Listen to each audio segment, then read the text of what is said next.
Welcome back, everybody. Time now is 11:24 on your Thursday, and today is the deadline to enroll in health insurance coverage through the Affordable Care Act. The latest numbers from the Centers for Medicare and Medicaid Services show hundreds of thousands more Texans enrolled in ACA coverage this year. It's happening despite the expiration of federal subsidies that lower the cost of ACA premiums. Joining us now in the studio to talk about these trends is Charles Miller. He's the Health Policy Director for Texas 2036. Welcome, Charles. Thanks for having us on. We're always happy to talk about this. We are always happy to have you guys on. So talk about enrollment. It's up this year compared to last year. So what are the metrics and what are the numbers? Right. So we're seeing about 4.1 million Texans have selected a plan on the Affordable Care Place market.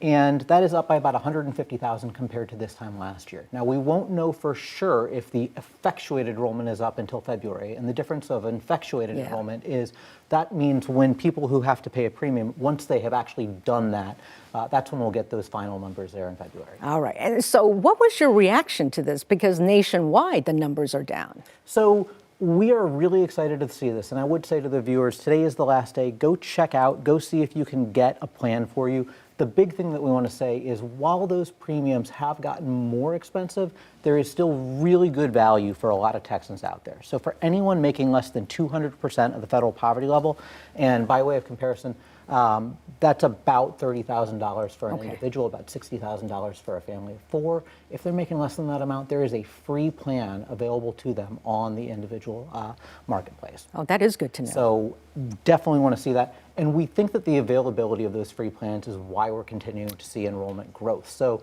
prior to this year, there was over 1 million folks who were uninsured who had access to a free plan, along with about 3 million of last year's enrollees who also had access to a free plan. So that's, we think, one of the biggest reasons why we're seeing that continued enrollment growth. But another part of the story is a surprising bipartisan health insurance win in Texas. Back in 2021, Senator Nathan Johnson and Representative Tom Oliverson passed a bill that made bronze and gold plans more affordable. They did this by bringing in extra federal subsidies through some rate review legislation. And this is why we think that Texas might be seeing enrollment growth where other states are not. Interesting. Any other reasons perhaps behind this growth? We think that those are really the two big ones involved. But again, part of that is going to be that Texas did have one of the largest uninsured populations out there. And because so many of those uninsured folks in Texas were eligible for plans but did not know about it, we think that there was still room for additional growth in Texas that might not have been available in other states. So we had nowhere to go but up. That's right. And you talked about other states. How did we compare to other states? So Texas is one of the highest enrollment states in the country. Part of that is because Texas has not expanded Medicaid, so we have more individuals who would be eligible for Affordable Care Act plans than other states.